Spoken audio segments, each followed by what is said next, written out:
Amélie Rosic, bonjour Amélie. Bonjour. Vous êtes à Claygate, banlieue, 30 km au sud-ouest de Londres. Dans cette banlieue résidentielle, vivait la famille tuée à Chevaline. La maison est maintenant fermée, mais vous avez rencontré plusieurs voisins de la famille, Amélie. Absolument, et ses voisins, ils m'ont décrit une famille modèle, sans histoire et très populaire dans le quartier. Ils parlent d'un père de famille, Saad, 50 ans, charmant et très serviable, et de sa femme, Iqbal, 47 ans, très aimante avec leurs deux filles de 8 et 4 ans. Mais un des voisins, Zaïd, m'a confié qu'il y a tout de même une ombre au tableau de cette famille idéale.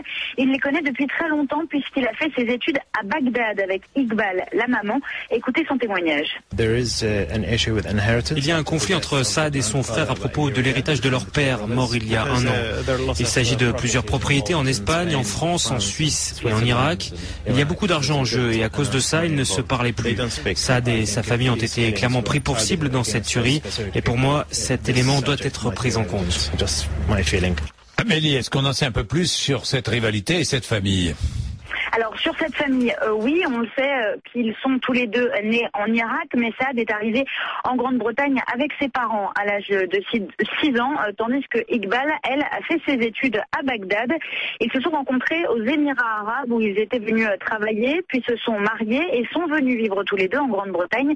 Elle était dentiste de formation, mais son diplôme étant irakien, il n'a jamais pu exercer ici. Il était d'ailleurs en train de passer des examens.